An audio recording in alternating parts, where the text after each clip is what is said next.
Archaeologists are using satellite technology to find out temples and stepwells. A rare Buddhist idol stolen for nearly 60 years ago is finally returning home from the United States. Fresh discoveries are offering new clues about the final days of Vijayanagara Empire, and a remarkable hero stone from the Hoysala-period has revealed a medieval story of bravery, sacrifice, and moksha. And all this happened in this fortnight. Namaskar and welcome to the Heritage Roundup, where we bring you the latest discoveries, inscriptions, excavation, and heritage stories emerging from across India.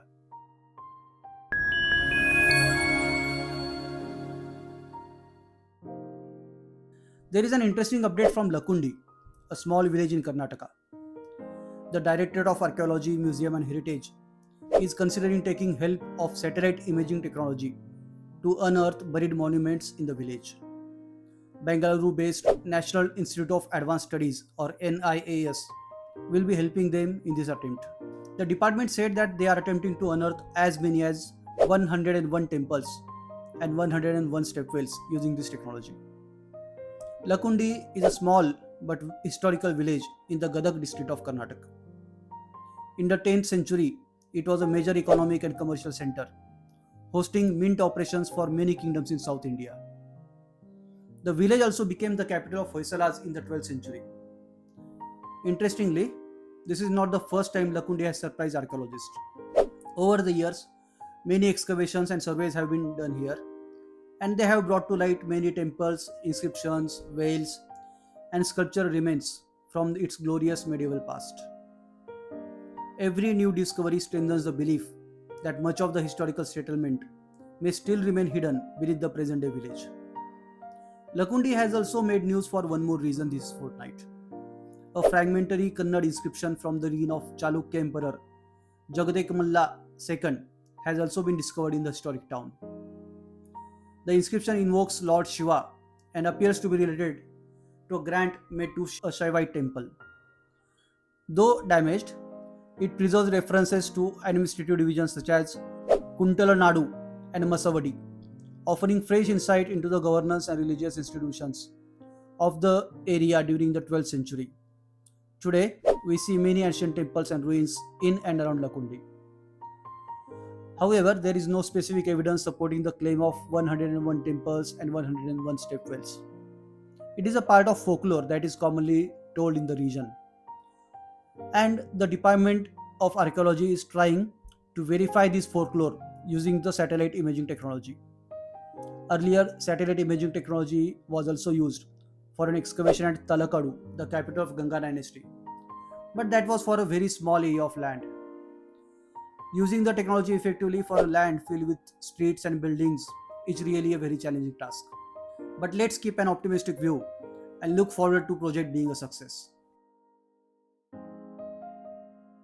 In another positive news from Chhattisgarh, a rare 7th century bronze idol of Lord Avalokiteshvara is said to come back to India from USA.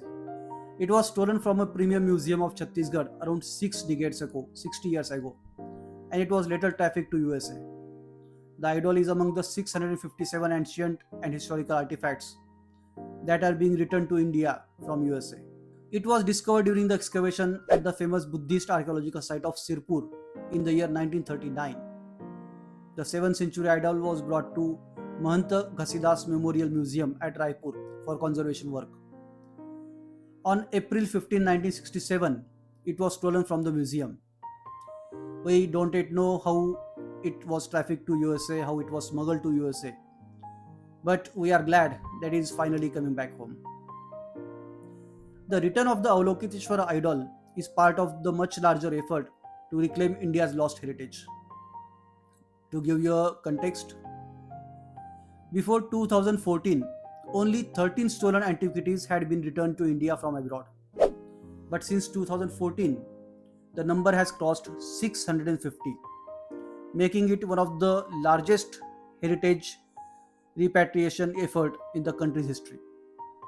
Interestingly, out of these 650, 578 cultural artifacts are returned from the US only since the year 2016. Avalokiteshvara is one of the most revered bodhisattvas in the Buddhism tradition, and he is regarded as the embodiment of compassion. The name Avalokiteshvara literally means the Lord who looks down upon the world with compassion. In Buddhist traditions, Avalokiteshvara is believed to hear the cries of the suffering and assist them on path of the liberation. The worship of Avalokiteshvara became widespread across India and was later spread to regions such as Nepal, Tibet, China, Japan, and Southeast Asia. The discovery of Avalokiteshvara idol at Sirpur is a reminder of site's importance as a major center of Buddhist learning and religious activity during the early medieval period. In an interesting update from Tamil Nadu, a cluster of pots has been unearthed during the 11th phase of excavations at Keeladi. These pots were buried for more than 2000 years. Among them is an almost perfectly preserved complete circular vessel. All these pots that are found there, they were made with clay and are found intact, and those were unearthed from about 4 feet deep in the ground. It's significant that the artifact was found intact. Comparative dating of the pot indicates it belongs to the 3rd century BC.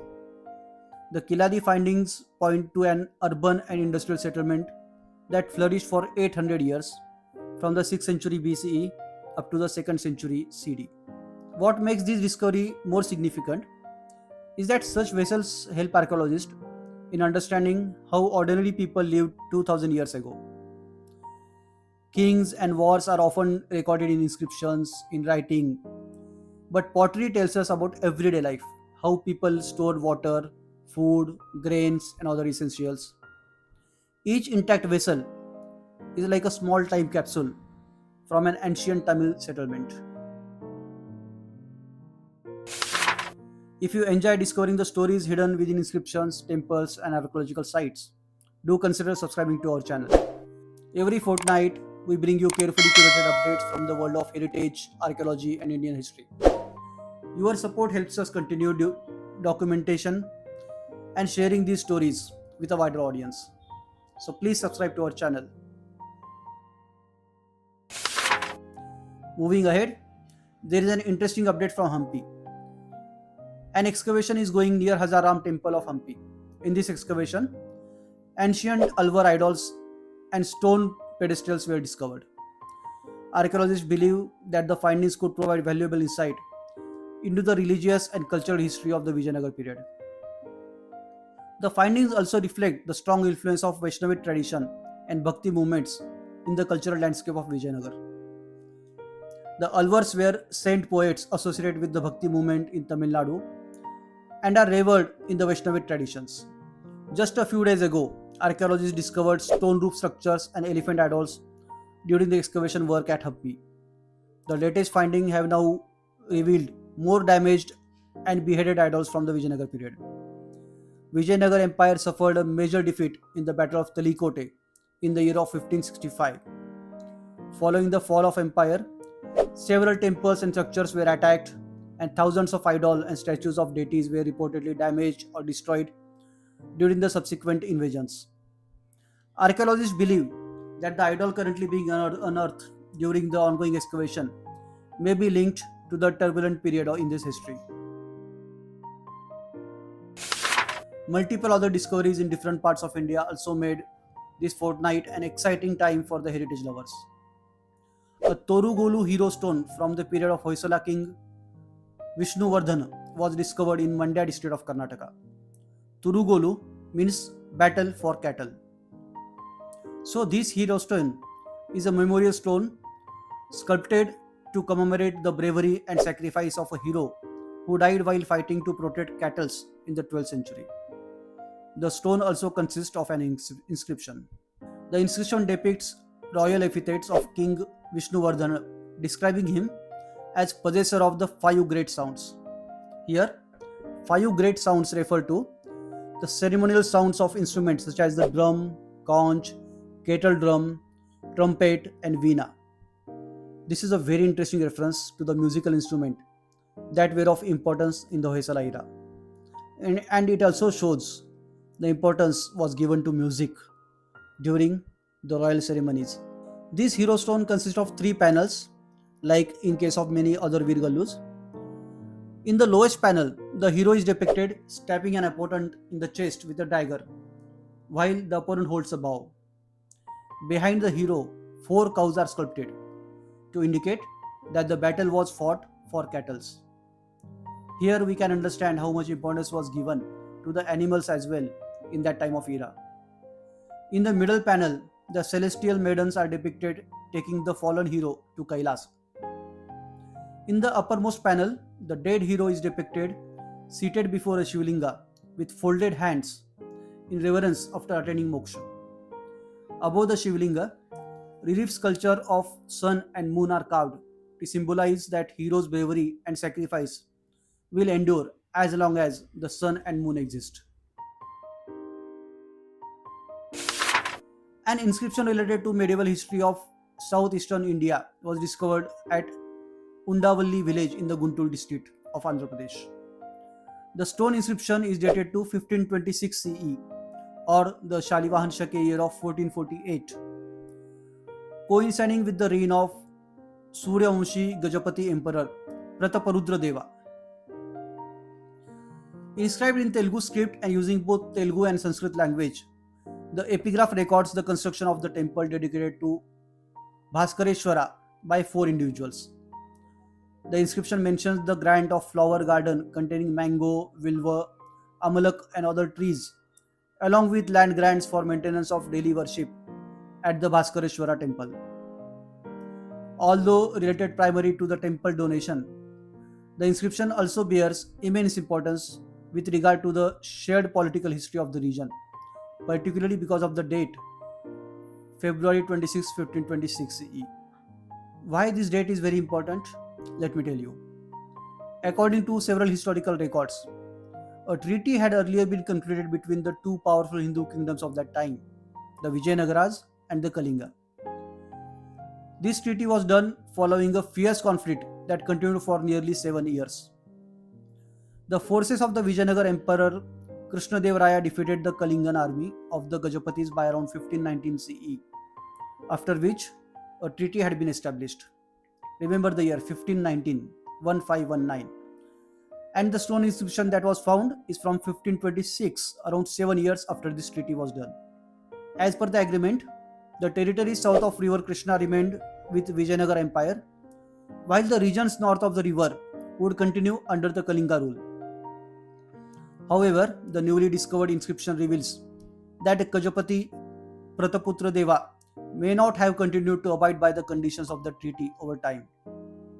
His presence in the Undavalli region, situated south of the river Krishna, along with the construction activity associated with the Bhaskareshwara temple, strongly indicated the continuing Kalingan influence in the area, despite the treaty done with the Vijayanagara Empire. From buried temples to forgotten inscriptions to returning antiquities and newly unearthed artifacts, this fortnight once again reminds us that India's heritage is not confined to textbooks or museums. New discoveries continue to emerge from every corner of the country, helping us better understand the people, the beliefs, and the tradition that shaped our civilization. Thank you for joining us for this edition of Heritage Roundup. If you found these stories interesting, do share the video with fellow heritage enthusiasts. Until next time, keep exploring, keep questioning, and keep celebrating our shared heritage. And don't forget to like this video and subscribe to our channel. Thank you.